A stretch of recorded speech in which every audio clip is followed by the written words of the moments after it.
नमस्कार, मैं हूं प्रवीण गौतम और आप देख रहे हैं पब्लिक मीटर। दोस्तों, पीएम मोदी लोकसभा में तो भाषण नहीं दे पाए, लेकिन राज्यसभा में भाषण देने आए तो सवाल खड़ा हो गया कि क्या लोकसभा में राहुल गांधी से डर गए। क्योंकि राज्यसभा में राहुल गांधी नहीं है, नेता विपक्ष है मल्लिकार्जुन खड़गे। राहुल गांधी ने ऐलान किया था अगर पीएम मोदी आते हैं तो मैं उन्हें पूर्व आर्मी चीफ नरावने की वो किताब दूंगा जिसमें चीन के साथ उस लड़ाई का जिक्र है, उस समय क्या हुआ था, इन बातों का जिक्र है। तो क्या पीएम मोदी इसकी वजह से नहीं आए थे? हालांकि लोकसभा स्पीकर ओम बिरला ने दावा किया था कि मैंने ही मना कर दिया कि महिला सांसद कुछ भी कर सकती थी, कैसा भी प्रोटेस्ट हो सकता था, दुनिया में अच्छा संदेश नहीं जाता, कुछ भी सीन हो सकता था, तो मोदी साहब नहीं आए। लेकिन राज्यसभा में वो भाषण देने आते हैं और उसके बाद क्या बोलते हैं, जरा सुनिए। Take your seat. Now, please take your seat. Now, when the Prime Minister is on his legs, please take your seat. आदरणीय सभापति जी,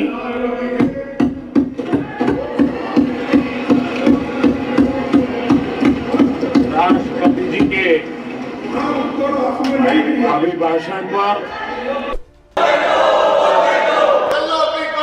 उनके जीवन में परिवर्तन का एक कालखंड रहा है। एक सही दिशा में तेज गति से देश आगे बढ़ रहा है। आदरणीय राष्ट्रपति जी ने बहुत ही बढ़िया तरीके से पूरी संवेदनशीलता के साथ उन्होंने This is not correct. इस विषय को Sit your seat. हम please. सबके सामने प्रस्तुत किया है। आदरणीय सभापति जी, मेरी एक प्रार्थना है, आदरणीय खड़गे जी की उम्र देखते हुए वो बैठ करके भी नारे बोल सकते हैं तो अच्छा होगा, ताकि उनको कष्ट न हो। पीछे नौजवान बहुत लोग हैं, तो खड़गे जी को No. आप बैठते बैठते भी When you are speaking, they are listening. You are नारे listening. बोलने की अनुमति दे दीजिए।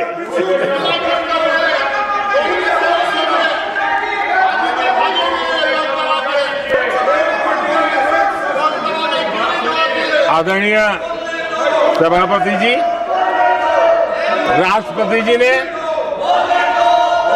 इस देश के मध्यम वर्ग, इस देश के निम्न मध्यम वर्ग, इस देश के गरीब, इस देश के गांव, इस देश के किसान, महिलाएं,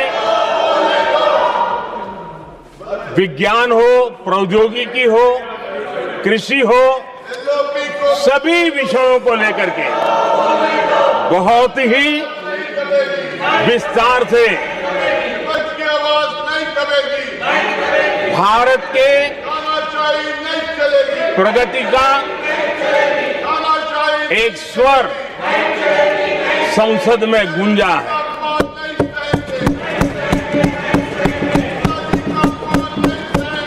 देश के नौजवान भारत के सामर्थ्य को कैसे आगे बढ़ा रहे हैं, इसकी भी विस्तार से चर्चा की है।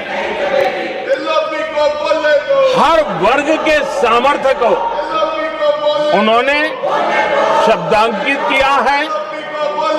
और इतना ही नहीं, आदरणीय राष्ट्रपति जी ने भारत के उज्जवल भविष्य के प्रति एक विश्वास व्यक्त किया है। ये अपने आप में हम सबके लिए प्रेरक है। आदरणीय सभापति जी, 21वीं सदी का प्रथम क्वार्टर पूरा हो चुका है, लेकिन ये दूसरा क्वार्टर जैसे पिछली शताब्दी में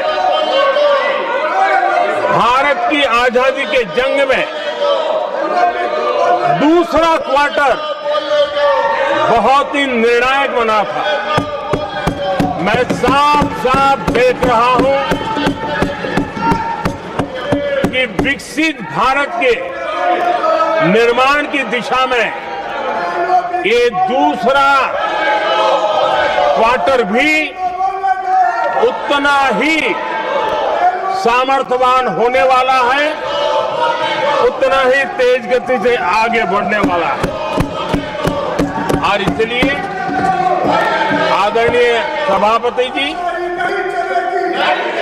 राष्ट्र का हर व्यक्ति ये महसूस कर रहा है कि एक अहम पड़ाव पर हम पहुंच चुके हैं।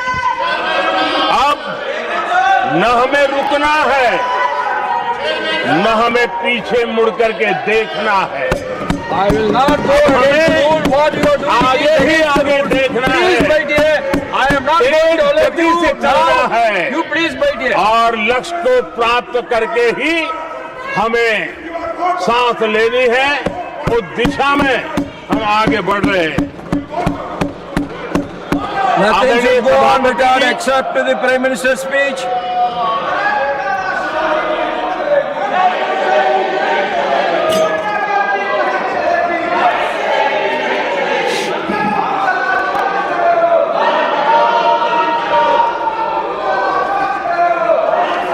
आदरणीय सभापति जी, वर्तमान में अगर हम देखें तो भारत के भाग्य के अनेक सुयोग एक साथ हमें नसीब हुए। ये अपने आप में बहुत ही उत्तम संयोग है, ऐसा मैं मानता हूं। सबसे बड़ी बात है, विश्व के समृद्ध से समृद्ध देश भी बुजुर्ग होते जा रहे हैं। वहां की आबादी उम्र के उस पड़ाव पर पहुंची है हम जिन्हें बुजुर्ग के रूप में जानते हैं। हमारा देश ऐसा है जो विकास की नई ऊंचाइयां छू रहा है। उसी समय दिनों दिन हमारा देश युवा होता जा रहा है, युवा आबादी वाला देश है। ये अपने आप में एक बहुत अच्छा सुयोग है। आदरणीय सभापति जी, दूसरी तरफ मैं देख रहा हूं जिस प्रकार से विश्व का भारत के प्रति आकर्षण बढ़ा है, और उसमें भी विश्व भारत की टैलेंट का महात्म्य समझ रहा है। हमारे पास आज दुनिया का बहुत ही महत्वपूर्ण टैलेंट पूल है, युवा टैलेंट पूल है, जिसके पास सपने भी हैं, संकल्प भी है, सामर्थ्य भी है। और इसलिए ये दूसरा सुयोग है।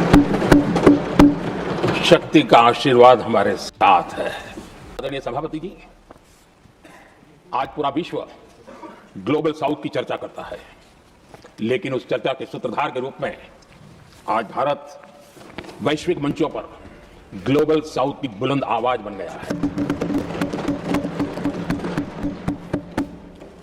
अनेक देशों के साथ आज Bharat future ready trade deals कर रहा है। पिछले कुछ ही समय में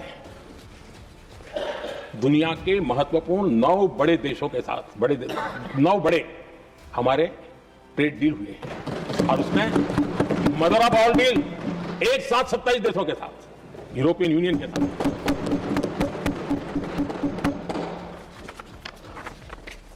जो लोग थक गए, बेचारे चले गए, लेकिन कभी न कभी उनको जवाब देना पड़ेगा कि देश की ऐसी हालत कैसे बना के रखी थी कि दुनिया का कोई देश हमसे डील करने के लिए आगे नहीं आता था। आपने कोशिश की होगी, पीछे पीछे पीछे बहुत चक्कर लगाए होंगे, लेकिन किसी ने आपकी तरफ देखा भी नहीं होगा। क्या स्थिति ऐसे पैदा की? दुनिया के देश ऐसे ही भारत के साथ डील नहीं कर रहे हैं। आदरणीय सभापति जी, इसके पीछे सबसे बड़ी बात, डेवलप कंट्रीज एक डेवलपिंग कंट्री के साथ डील करता है ना, वो अपने आप में भी अर्थ जगत की एक बहुत बड़ा है। और मेरे लिए नई बात नहीं है। जब मुझे गुजरात में सेवा करने का अवसर मिला था तो मैं एक वाइब्रेंट गुजरात समिट करता था, और मेरे लिए गर्व की बात थी कि एक स्टेट, हिंदुस्तान का एक स्टेट, मेरी इस वाइब्रेंट समिट की partner country, develop country Japan हुआ करता था। एक राज्य ने सामर्थ्य दिखाया था, आज मेरा देश है सामर्थ्य दिखा रहा है। यह तब होता है जब आपके पास आर्थिक सामर्थ्य हो, आपके पास आपके नागरिकों के अंदर, देशवासियों में एक ऊर्जा हो, और खास करके मैन्युफैक्चरिंग के लिए एक मजबूत इकोसिस्टम हो, तब जाकर के विश्व आपके साथ डील करने के लिए आगे आता है। वोट बैंक की राजनीति में डूबे हुए लोगों ने कभी भी देश के ऐसे अनेक पहलुओं पर मजबूती देनी चाहिए, ये कभी उनकी प्राथमिकता नहीं रही, और उसी का परिणाम है। और जहां तक कांग्रेस पार्टी का सवाल है, मैं साफ साफ कहना चाहता हूं, और मेरे शब्दों पे भरोसा नहीं तो मैं देश को, लोगों को कहूं कुछ मत करो, सिर्फ लाल किले से कांग्रेस के प्रधानमंत्रियों के जो भाषण है, सिर्फ उन भाषणों का एनालिसिस कर लो, आपको साफ साफ लगेगा कि न उनके पास कोई सोच थी, न उनके पास कोई विजन था, और न ही कोई इच्छा शक्ति थी। और इसका परिणाम है कि देश को इतना भुगतना पड़ा। आदरणीय सभापति जी, मैं कोटि कोटि देशवासियों का आभारी हूं। उन्होंने सेवा करने का अवसर दिया। हमारी काफी शक्ति उनकी गलतियों को ठीक करने में जा रही है। दुनिया के मन में जो उनके समय की छवि है, उस छवि को धोने में मेरी ताकत लगती है। ऐसा बर्बाद करके रखा हुआ था, और इस काम के लिए हमने फ्यूचर रेडी पॉलिसीज पर बल दिया है। और आज आपने देखा होगा, देश नीति के आधार पर चल रहा है, पॉलिसीज के आधार पर चल रहा है। एडवोकेज्म को हमने त्याग कर दिया है।